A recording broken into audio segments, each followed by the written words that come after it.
It's all about creating conversation, community, togetherness. Arrow.net, ARROE.net. Let's do it. Let's do some pod crashing. Episode number 160 is with Bridget Todd from the podcast There Are No Girls on the Internet, Season 2. Good morning. I'm doing well. How about yourself? Absolutely fantastic. I hear that voice already. I mean, it's amazing how, and I think that this is where the listener gets to be in touch with the podcaster and that's what I love about doing these conversations is that we hear what you bring on There Are No Girls on the internet, and then we get to hear you in a conversation. It's just, to me, that's part of the connection, the inside sleeve of the album. Me too. I love that. If my voice sounds a little bit husky, it's because I'm at South by Southwest right now, and I've been out screaming at concerts for the last 2 days. And don't you go through that fear? Because I'm a voiceover actor, and the thing is, I had to stop going to those events because I was losing money, because it usually takes me about a week or 2 weeks to get over a little bit of vocal rupture.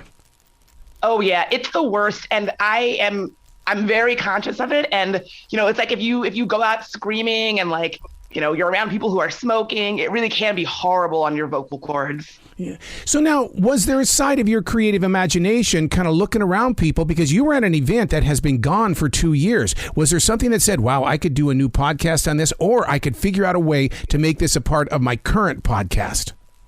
Oh, absolutely. So I was here to do a live taping of my own podcast, There Are No Girls on the Internet.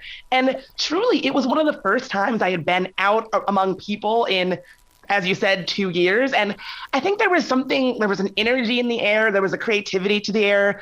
I think as podcasters, what we can do can be so lonely and isolating. Like, I make my podcast from my kitchen. And so being able to be among people who also were involved in the creative industry was super exciting and just a breath of fresh air after the last 2 years we've had. I wish a lot of podcasters had the courage to do that, to go outside, to move, to take people places like NPR, because, I'll do my podcast at a Panera Bread out on the patio. I realize people are watching me, but Panera hasn't kicked me out yet. I would love to go to Panera Bread and see somebody recording a podcast. That would be amazing. You'd sit there and do a vocal bomb, it's like, it'd be pretty fun. So all of your podcasts are motivating people to move. I love that side of you. So, and to me, that's the inner core of the artist in you. What is the main drive? Well, I think a lot of the time, so my work really is involved in how people have different kinds of internet experiences and trying to motivate them to feel like they really should feel like can be in control of those experiences. And I think for me, it really comes from so many different times in my life. I have felt stuck. I have felt disempowered. I have felt like I didn't really have the voice that I needed to get something for myself. And so I want to inspire people to let them know that they can get themselves unstuck. They can be the architect of their own experiences online, in their own lives, everywhere. And so it's really about motivating people to not feel stuck and to not feel like they can't be, in charge of their own experiences. I'm so glad you said that, because yesterday on iHeartRadio, one of my main subjects was based on stop asking why and start asking how, because that leader in Ukraine is not saying, why is this happening to me? He says, how am I going to get through this storm? You've got to start asking how and get the job done. Absolutely. Watching him lead has been so inspiring, and especially given that he is just in his 40s. Like, I have been so inspired, and I think that, exactly what you said, asking, how am I going to get this done? How am I going to move forward? I think that's so important, especially when so many people, myself very much included, have felt so stuck for the last few years. Now, when you go into a podcast, one of the things that really fascinates me and inspires me is the way that you drive in the real issues and you draw people in because you're bringing the story. Is that you inside the production room, or is that a director saying, this is what we're going to do? Whose vision is it? Oh, it is all me. I have to give a shout out to my producer, Tari Harrison, the best in the business. She's so good. But for the most part, it's me. I think that I love learning about the world around me, but it's so much easier for me to connect when it's a story. And so I feel there's probably a lot of other people out there who want to know what's going on, but they want to be drawn in by a story. So definitely that's the main motivating thing of my work. You bring in a word on your podcast. I love this. Zombie vacation with Whitney Houston in Vegas. It's a zombie vacation. I'd love to just say that 5 times in a row. Right. Yeah, I mean, that episode is so interesting. Basically, we talked to Brooke Obi, who's a spirituality writer, about this trend that we're seeing with celebrities of yesteryear who are no longer with us. So Whitney Houston was the example that we used, who are coming back for tours as holograms. And so Whitney Houston right now is doing a residency in Las Vegas, despite having been dead for several years. And we talk about the sort of, like spirituality implications of that, the technology implications of it, the societal implications of it. It's a fascinating topic. And I think it's one that we are going to be seeing more and more of, as strange as it sounds. Well, I'm totally with you on that, because when I saw Queen in concert and they had that hologram of Freddie Mercury, I mean, I was moved by it. I thought Freddie was right there. Yeah, how was it good? Yeah, well, we accepted it as a hologram. That's the thing about it, is that I think that the human being accepts the fact that the quality is not perfect because it's a hologram. Yeah, and I think it's sort of an exercise in, like, part of the enjoyment being the suspension of disbelief. And so that Freddie Mercury is not really on that stage, but it kind of sucks you in and takes you over to experience having to say, like, oh, but it really sounds like him. It really looks like him. And he's putting on a heck of a show. It's kind of part of the experience, I think. Well, it kind of reminded me of the way that in Star Wars, I mean, and I think that's maybe the reason why people are accepting it. When R2-D2 is playing that image of Princess Leia, and you're just sitting there watching her do the message and stuff like that. It's like, all right, I can accept that because R2-D2 did it. Right. I love that scene. Well, as a teacher of social change, I mean, that means that you have to be a student every day. You can't just show up because it's a job. Oh, absolutely. And I'm so glad that you put it that way. I think of myself as a lifelong student of the world. And so I am learning things every day. I take listeners along on the journey on my podcast. But yeah, it is a lifelong journey. Yeah. One of the listeners need to understand how up to date you are with There Are No Girls on the Internet. And that is that you talk about things that we're not hearing about Ukraine. And man, I'll tell you shocked me on this one, because I feel guilty that I've never thought about this. The people of color in Ukraine. Yeah, I mean, the reason I made that episode is because I didn't really know much about it. And so I didn't know how many different people of color were in Ukraine. There's a lot of students from parts of Africa and India. I had no idea. And then I had no idea what their experiences were like trying to get out of the country. And so, that was an issue that I had to educate myself on and listen to other voices who were there and really echo voices on the ground to make sure that I was getting it right, because it was a completely new topic for me as well.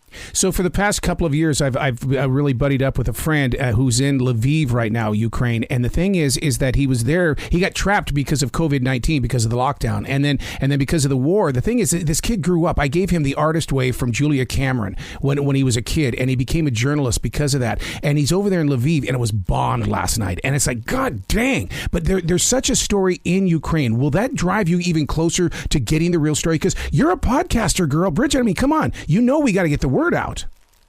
Yeah, I mean, I'm going to stay on this story. There are so many like fascinating and important developments every day coming out of Ukraine. So I'm definitely going to stay on the story. And by the way, I have to tell you, The Artist's Way, that was one of the books that also made me kind of get serious about being a creator and being someone who worked in the creative industry. So shout out to you giving him that book, because that book also changed my life. Oh, it's such a tool, such a tool. Did it give you the confidence to be able to take on Joe Rogan and Spotify? Because that's an issue these days. I think so. I think I had a little bit of that Artist's Way confidence pumping through me when I was doing that episode. So what goes into a show prep? I know what I do on my side, and it's one of those things where I just don't want listeners to understand what's going on behind the curtain. What happens with you? Yeah, well, so a big part of it is the stuff that people don't see, which is lots and lots and lots of research, lots and lots and lots of question asking. When you listen to an episode, usually you're just hearing one or two people, but generally I've spoken to 5 or 6 people whose voices didn't make it into the show, just on background. So a big part of it is just me having lots of conversations, lots of interviews, doing lots of research, lots of reading to put together the story that I want to tell. And then after that comes to fruition, really sitting down and kind of shaping the story so that it's a compelling story with like a beginning, a middle, and an end, and arcs and all of that. And so it's a lot of work, but I don't need to tell you, it's so fulfilling. So how do you deal with those situations where you do have 5 or 6 people involved and their voices don't make it, or they come back and say, well, what I said was a lot better than what you put up there? It can be awkward, if I'm being honest. It can be awkward. And I guess I find it's easier to have less voices taking people through a story. And that's not always true, but I find it a little bit easier to latch onto. And so I usually tell people up front, like, hey, I'm just trying to understand the situation. I record all my interviews, and some of them make it in, some of them don't. But either way, you will definitely be adding to the fabric of the story that I'm telling. And so it definitely can get awkward, but it's just part of the business.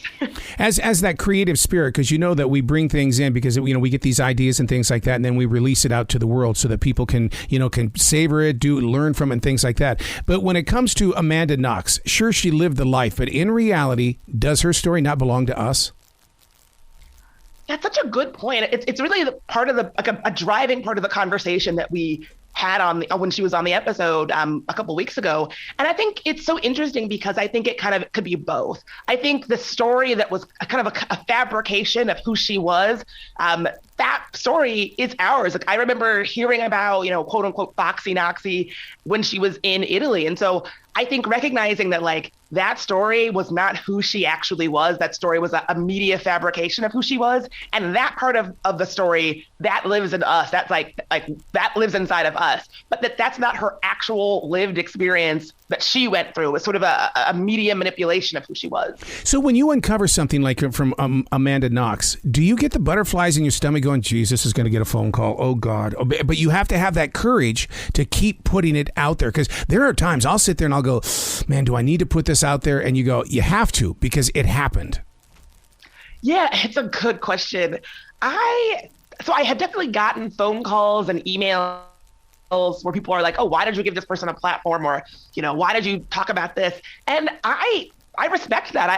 I listen to that. I definitely, at the end of the day, I make podcasts and tell stories to serve myself and my listenership. And so the way that I find if I'm doing that is by that kind of feedback. And so, I guess I tell myself, if people don't have something to say, that means I'm not actually doing something worth talking about. And so I don't get offended if people call me up and say, hey, I hated this episode, or why did you do this? Or why did you do X, Y, Z? Because I think that's how we learn. That's how I grow as a podcaster. That's how we all learn and grow together. So here's a deep question. And only I think this is probably going to be too inside, and I'd have a program director jumping all over my case. When you have a conversation with somebody face to face and you're asking questions, is it different from the person, like right now, we can't see each other? Don't you love it when we can't see each other? Because I would be trying to read your eyes.